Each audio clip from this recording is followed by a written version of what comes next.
8 seconds into the trailer of Toxic, I realized I had been completely played.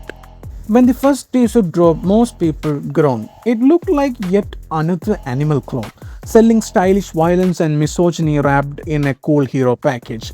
For anyone who knew director Geetu Mohandas from her acclaimed indie work like Muthon, it felt like a massive disappointment. But that disappointment was actually part of a deliberate master plan.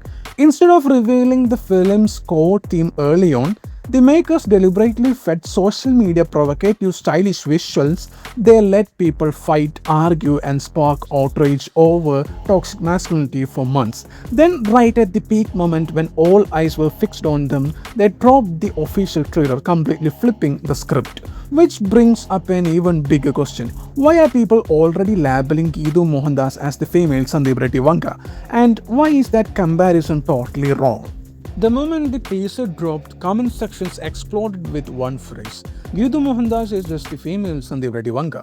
When you put a massive star like Yash into a world of brutal violence and dark characters, it's easy to slap that label on it.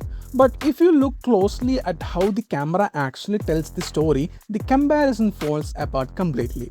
In Sandeep Reddy Vanga's universe, toxicity and violence are presented as power. The camera adores the hero's slow motion walk, the editing treats every fight like an adrenaline rush, and the background score gives the audience a high. Geetu Mohandas does the exact opposite. She doesn't package toxicity in a shiny wrapper. She treats it as an actual psychological disease. Her camera doesn't do a victory lap behind Yash's heroics. It cuts away to the broken faces and ruined lives left in his wake. And it's inside those ruined lives where the trailer hides its most disturbing plot secret. Yash plays Raya, a man whose lifestyle leaves a trail of genuine trauma. The trailer doesn't shy away from showing the woman whose lives were shattered by him. Out of that destruction comes the core of the movie, an illegitimate child. This isn't your standard Indian cinema, father issues, storyline where a hug in the climax fixes everything. It shows what happens when a toxic father creates an equally toxic son. Toxic doesn't offer easy comfort or an anti-hero to cheer for.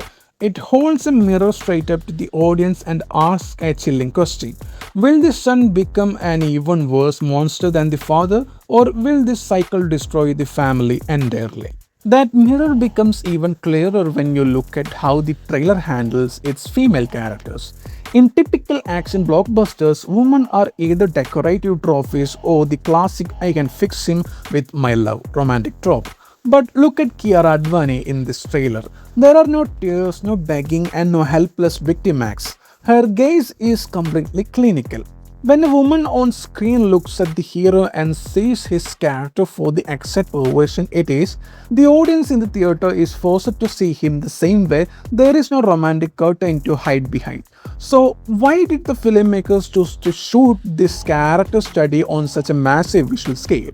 Usually, realistic character studies use tight close-ups and handheld cameras, but cinematographer Rajeev Ravi went in the exact opposite direction, using massive wide frames, deep shadows, and towering architecture.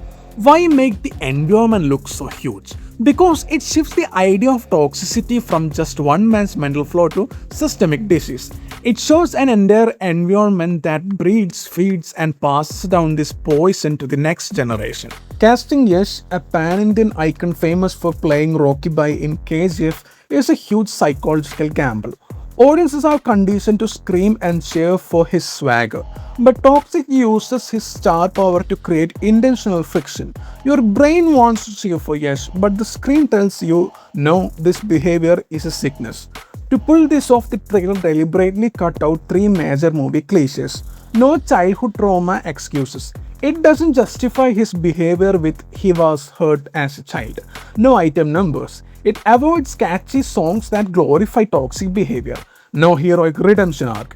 It gives zero hints that he magically turns into a good guy in the end.